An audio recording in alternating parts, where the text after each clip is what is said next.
नमस्कार। सरकारी एग्ज़ाम के चैनल की ओर से आप सभी को नव वर्ष की हार्दिक शुभकामनाएं।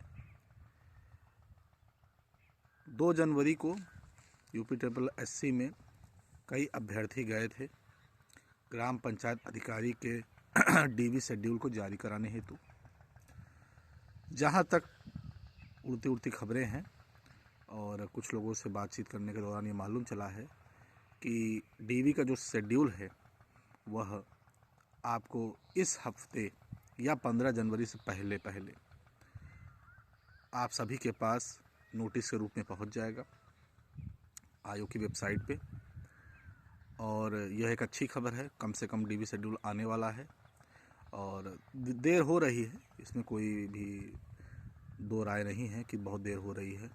2023 की यह भर्ती है जिसको बीते हुए 2.5 साल हो चुके हैं, तीसरा साल लग गया है। इस अप्रैल में लगभग 3 साल हो जाएगा, लगभग नहीं कंफर्म 27 अप्रैल के बाद मई में लगभग 3 साल इनको हो जाएगा।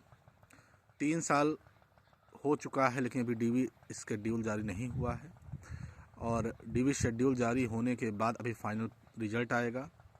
तो डीवी शेड्यूल एक बार लग जाए फिर हो सकता है कि 12 फरवरी तक सहायक लेखाकार का चल रहा है, तो 12 फरवरी के बाद ही यह संभव है कि बीपीओ का डीवी लगे, यानी मांग चलिए कि फरवरी लास्ट तक डीवी पूरी हो जाएगी।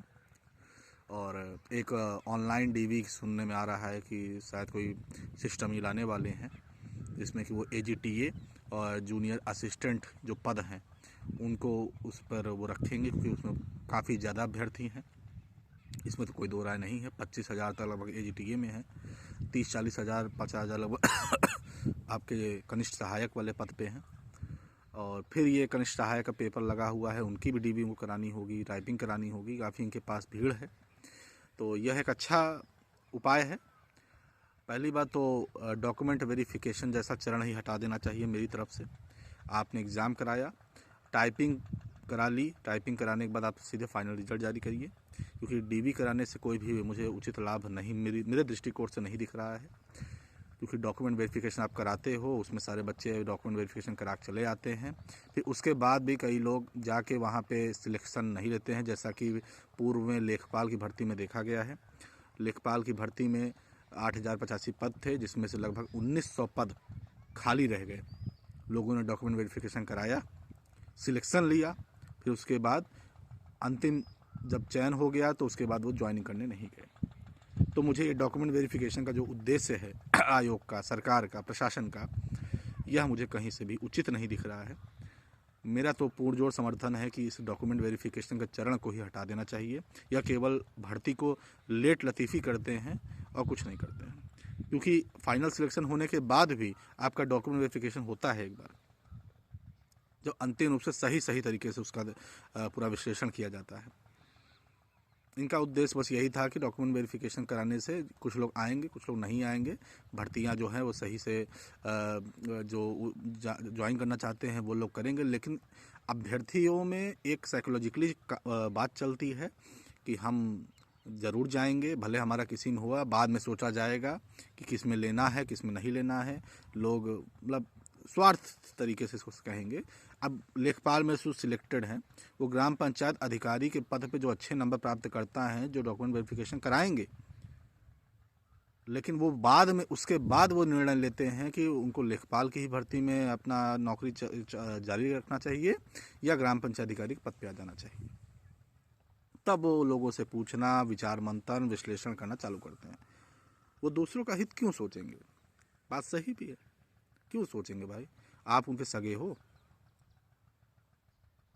ये नकारात्मक जब तक साइकोलॉजिकल मेथड दिमाग में है एक इंसानी के तौर पे, तो इंसानियत के तौर पे, तो मुझे तो नहीं लगता है कि डीवी जैसा कोई एक चरण रखना चाहिए इस भर्तियों में, या केवल आपकी भर्ती को लेट लतीफ़ कर रहे हैं। तो मेरा आयोग से और आप सभी अभ्यर्थियों से निवेदन है कि अब हम लोग कभी अगर वहाँ पे यूपी ट्रिपल एससी आयोग जाते हैं, सभी अभ्यर्थी जाते हैं, तो उनसे यह भी बात रखी जाए कि ये डीवी कराने का उद्देश्य क्या है।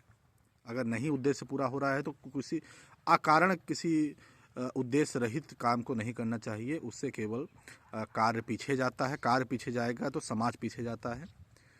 तो इन्हीं बातों से मैं थोड़ा विराम लूँगा और साथ साथ में इस नव वर्ष पे यूपी पुलिस कांस्टेबल 32,679 समथिंग पद हैं, कुछ प्लस भी हो सकता है, और रेलवे ग्रुप डी का 22,000 पद आ चुका है। यह सभी अभ्यर्थियों को एक गजब का माहौल है, एक तैयारी करने के लिए प्रेरणादायक माहौल है। इस भर्ती में अभी हाई कोर्ट की भर्ती आने वाली है, UPSSC का पेट के रिजल्ट के आधार पर सारी भर्ती आने वाली है। तो इस वर्ष में आप सभी अभी से लग जाइए, समय कुछ नहीं बचा है।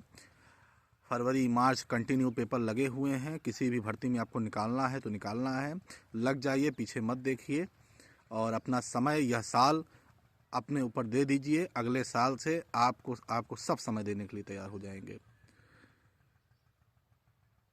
आप सभी को मेरा इन बातों के तहत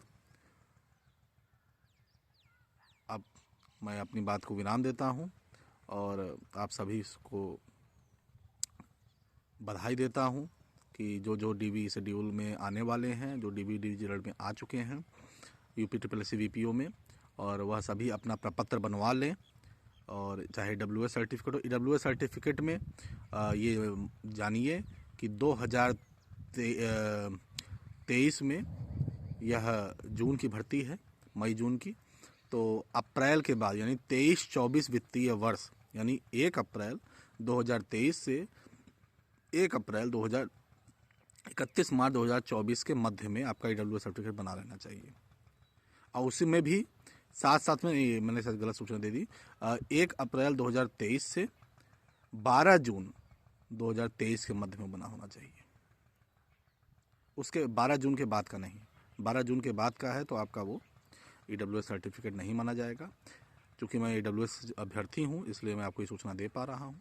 तो आप सभी अपना प्रपत्र बनवा लें, जल्द से आपका DB शेड्यूल जारी होगा। किसी प्रकार को आपको दिक्कत ना हो तो पहले से बनवा के रखें, DB शेड्यूल का इंतज़ार न करें। अपना प्रपत्र आज फिर से देख लें क्या क्या है, इंटर की मार्कशीट, हाई स्कूल की मार्कशीट, निवास प्रमाण पत्र और आरक्षण संबंधित जो आपका प्रपत्र बना हुआ है, यह आपके पास होना ही होना चाहिए। और जो DB शेड्यूल जारी होगा तो उसके तहत एक एडमिट कार्ड आता है, वो आपके पास होना चाहिए। ठीक, धन्यवाद। खूब तैयारी करिए और आराम से अपना पेपर निकालिए। मेरी तरफ से आपको शुभकामनाएं। धन्यवाद।